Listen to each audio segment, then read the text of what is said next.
नमस्कार किसान साथियों, मैं आपका अपना किसान मित्र। और आज जो आप देख सकते हैं,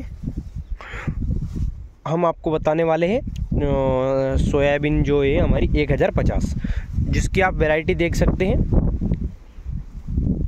और कहीं पिछले कुछ दिनों के व्लॉग डले हुए हैं, जैसे कितनी एक महीने की थी जब, और आज ये लगभग 40 दिनों की हो चुके हैं। इसके अंदर फूल आने लगभग चालू हो चुके हैं।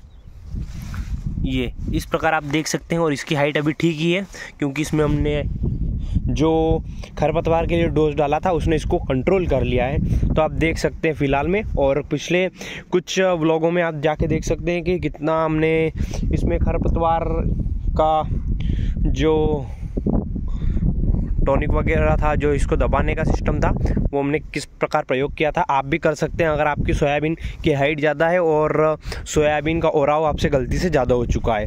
हमसे गलती से नहीं हुआ, हमने इसका ओराव ज़्यादा ही किया है और फिर इसको दबाया है, क्योंकि हमारे इधर जो ये खेतों हैं ये पानी के अंदर डूब सकते हैं और हमारे इधर चूहे की समस्या ज़्यादा रहती है। तो इसलिए हमने इसका ओराव ज़्यादा रखा है, जिसके कारण कुछ कटिंग वगैरह और डोरी के चक्कर में कोई दिक्कत ना हो।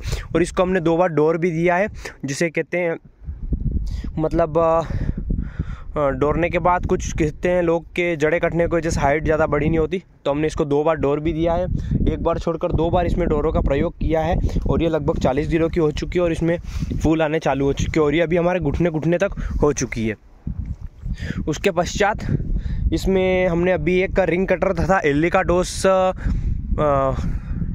का छिड़काव कर दिया। उसके बाद अभी हम इसमें देखेंगे थोड़े दिन, और उसके बाद जो इसका वर्क रहेगा फिर हम देखेंगे इसमें क्या सिचुएशन बन रही है और कैसी क्या हमारी जो हमने इसमें दवाई का छिड़काव किया था वो कैसा रिजल्ट दे रही है। अभी पता चलेगा 2-4 दिन और, तो फिर हम इसमें अगला डोज वही डालेंगे या फिर चेंज करके डालेंगे, तो हम उस हिसाब से देखेंगे। और आपने कौन सा रिंग कटर तथा इल्ली के लिए कौन सा डोज का प्रयोग किया है कमेंट में बताइए, और कौन सा डोज अपनी सोयाबीन के लिए बेहतरीन रहता है इल्ली और इनको रोकने के लिए, वो भी बताइए। वैसे अब हम अगला डोज डालेंगे इसमें फिर रिंग कटर और इल्ली का। अगर इसमें फलियाँ आनी चालू हो गई, अगर उस दवाई ने अच्छा कंट्रोल कर लिया और फलियाँ आनी चालू हो गई, लगभग फलियाँ हल्के हल्के आने, हल्का हल्का दाना आने लग गया, तो हम इसमें प्रयाक्सर का भी उपयोग कर सकते हैं। और प्रयाक्सर अगर आप इसकी साइज़ अगर बिल्कुल बोल्ड लेना चाहते हैं, तो आप जो ये वाला डोज है इसमें जो हमारी प्रयाक्सर आती है उसका आधा, जो एक डब्बी में से आधी डब्बी का उपयोग करें, और अभी और आधी डब्बी का उपयोग उसके मतलब आधी डब्बियों का उपयोग आप अगले डोज में करें, उसके बाद वाले एक और डोज में, लास्ट डोज में। तो इसका जो होगा वो बिल्कुल घींच के दाना भरा जाएगा। और आप ये ध्यान रखें कि आपने अगर प्रयाक्सर का छिड़काव किया है तो आपके पास मजदूर पर्याप्त होने चाहिए और खेत आपका ऊपर होना चाहिए। अगर डूबने की कतार में है तो उसमें पहले से एक समस्या आती है फूटने की। अगर डबल प्रयाक्सर का उपयोग करेंगे तो दाने फूटने की समस्या होगी और खेत में कई क्विंटलों से आपका नुकसान हो सकता है, प्रति बीघा 1 क्विंटल का नुकसान हो सकता है। इसके लिए अगर डाले तो प्रयाक्सर एक बार डाल दे। अगर आपको बोल्ट दाना चाहिए तो आपका खेत ऊपर होना चाहिए और मजदूर की समस्या नहीं होनी चाहिए। उसके पश्चात आप ध्यान रखें कि दानों का मतलब सही टाइम पे, जिस टाइम पे मतलब जैसे कि फलियाँ चालू हुई उसके पश्चात एक प्रयाक्सर, आधी प्रयाक्सर डाल दे और उसके बाद फिर एक प्रयाक्सर डाल दे। हमने इसका उपयोग कर रखा है उस साल, तो उसका रिजल्ट हमें अच्छा मिला। पर उसमें ये समस्या थी कि दाने फूटने की संभावना ज़्यादा होती है उसमें।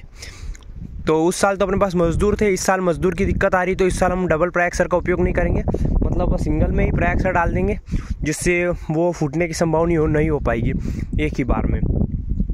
उस साल हमने जैसे कि 1 डब्बी और उसमें मतलब जो 1 डब्बी आती है अपनी आधा लीटर के आसपास आती है, तो उसमें हम 600 मतलब 700 ऐसे डाली है। तो पहले 300 डाली, फिर 300 डाली, ऐसे करके उपयोग किया है हमने। तो वो ऐसे कोई दिक्कत की बात नहीं, पर उसकी वजह से थोड़ा दाना बोल्ड हो जाता है और फूटने की मतलब फलियाँ फूटती है और दाने नीचे गिरते हैं, तो उसमें नुकसान ही है, कोई दिक्कत, वही दिक्कत है सबसे बड़ी, और बाकी कोई दिक्कत नहीं है। पर अगर आपके पास मजदूर हो और आपके पास समय पर हार्वेस्टिंग के लिए उपकरण हो तो कोई दिक्कत नहीं, बाकी तो बेस्ट रिजल्ट है। और ये 1050 है, वैसे इसका दाना बड़ा। और RVS की जो कहीं कहीं वेराइटियाँ हैं उनका दाना बहुत बारीक होता है, जैसे GS की 1-2 वेराइटियों का दाना बारीक होता है, तो आप ध्यान रखें। और धन्यवाद किसान साथियों, कैसी लगा रही हमारी 1050। और ऐसे इंटरेस्टिंग ब्लॉग के लिए हमारे चैनल को सब्सक्राइब करें, लाइक करें और बेल आइकन को प्रेस करें। धन्यवाद।